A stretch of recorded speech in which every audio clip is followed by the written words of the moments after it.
Please welcome the Senator from West Virginia, Shelley Moore Capito.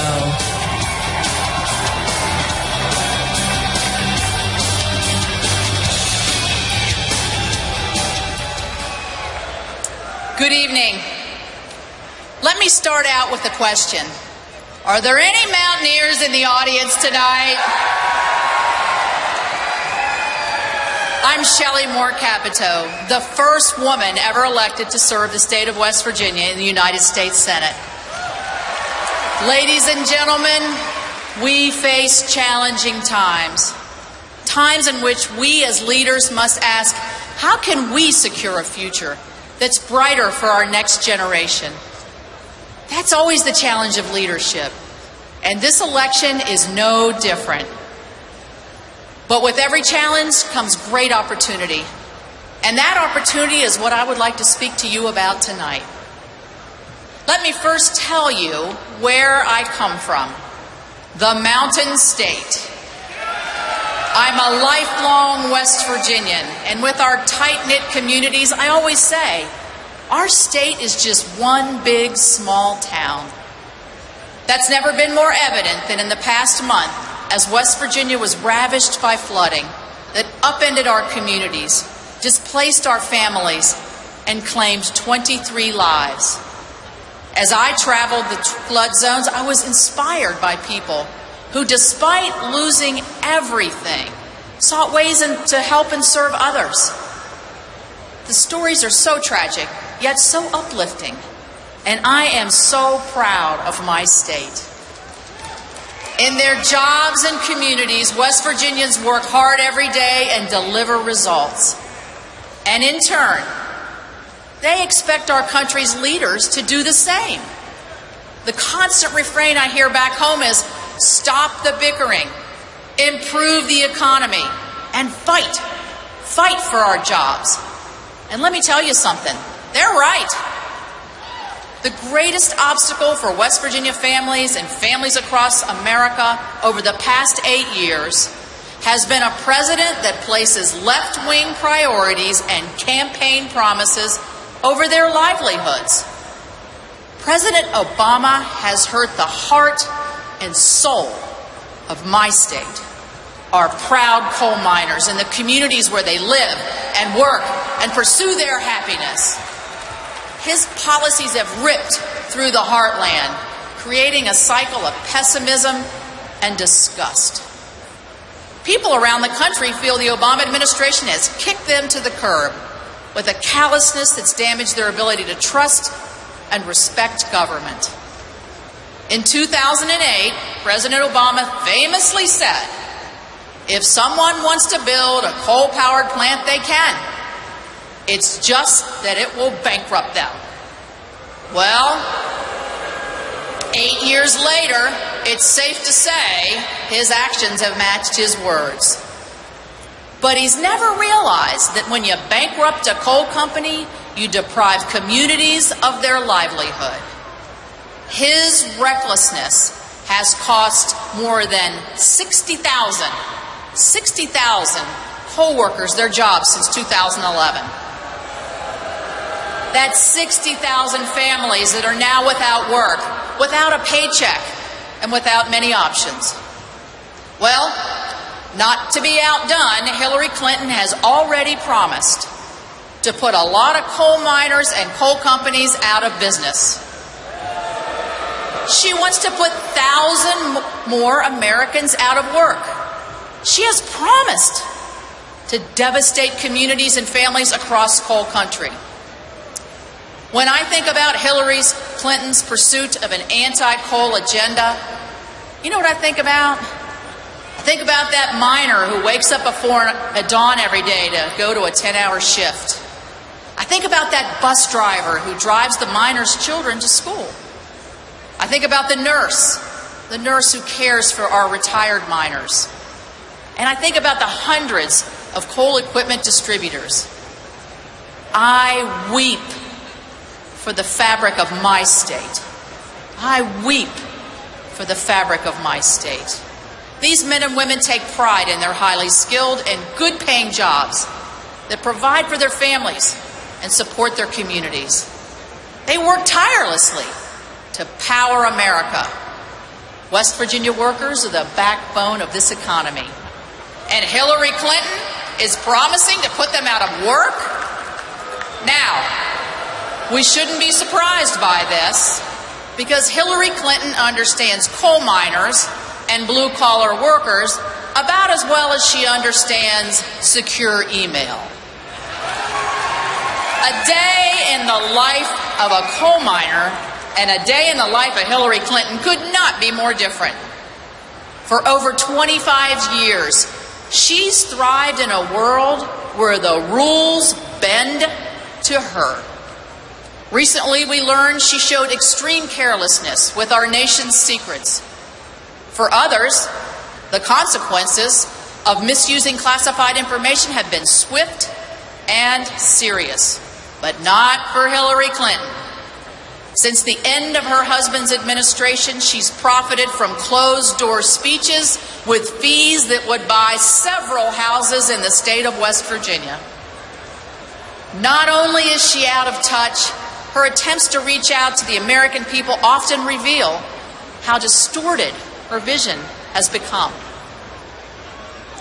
But what I find most troubling is that Hillary Clinton fails to recognize that her calculated policies affect real people. Those who want to feed their families, own homes, pay for college, pursue the American dream. These goals should not and cannot fall out of reach. You may remember when President Obama arrogantly proclaimed that he would slow the rise of the oceans and heal our planet. So what did he do? He introduced and implemented sweeping environmental regulations without Congress's approval and without any consideration for the economy. These unilateral actions are ill-informed and, quite frankly, unconstitutional. Right now, the burden of government regulations in this country amounts to $15,000 a household. So let me ask you a couple questions. Are you ready? All right. Is burdening every household in America with the cost of $15,000 worth more applause lines at campaign rallies? Is burdening every household in America with a cost of $15,000 worth more campaign cash? Is burdening every household in America with a cost of $15,000 worth a few more one-liners? Well, I couldn't agree with you more. And I'm sure you agree with me about the importance of this election.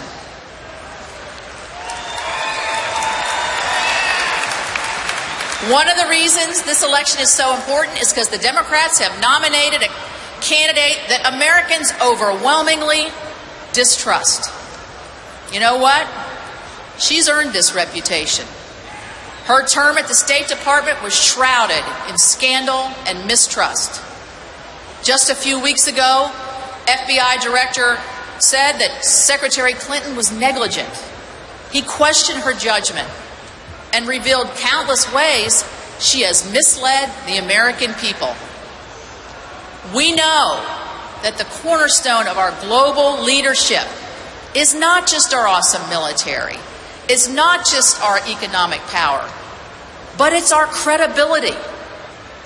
She has squandered Americans' trust.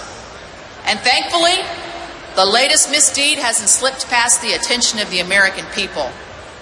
Recent polls show that voters' distrust of Hillary was deteriorating her support. So it does come down to trust. She can't be trusted with classified information or trusted to play by the same rules that you and I play by. And without trust, we cannot feel safe and we cannot thrive. No one who has lost the trust of the American people should ever serve as our president.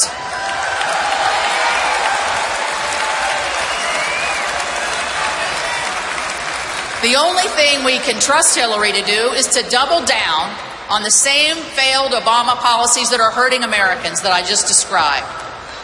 We know she will double down on an economic agenda that's led to the lowest workforce participation in decades. We know that she will double down on the war on coal. We know that she will double down on Obamacare. We know that she will double down on far-left Supreme Court nominees. We know that she will double down on the catastrophic foreign policy that she herself has orchestrated. The contrast between our vision for the future and that of Hillary Clinton is clear. Now is the time to turn the tide. Are you with me? Let's turn the tide so that unelected bureaucrats no longer mandate regulations that are disconnected from the realities of working Americans. Let's turn the tide from an executive who promotes a radical environmental agenda that raises the cost across this country. Let's turn the tide from a Washington that tells us who our doctors are and delivers a lower quality of care. Let's turn the tide to a government that respects the Constitution and protects jobs and the way of life of rural America. This is not out of reach. We can make these visions a reality. This week, we'll officially nominate a candidate who received the most primary votes in the history of our party. A candidate who understands how to create jobs and grow the economy. Our party wants to allow businesses to create jobs, not regulate jobs out of existence. Our party understands the free market and doesn't try to control it. Our party stands up for hard-working Americans like my hard-working West Virginia coal miners.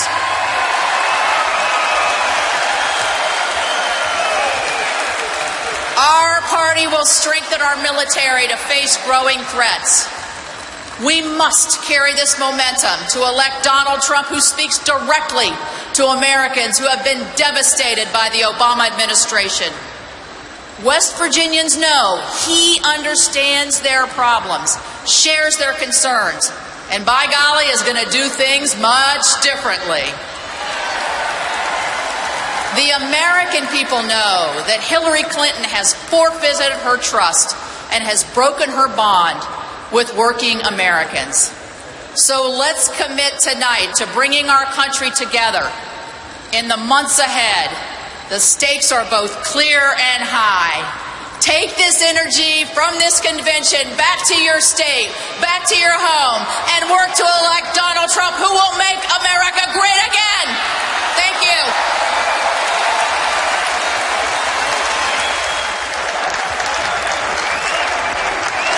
Please join me.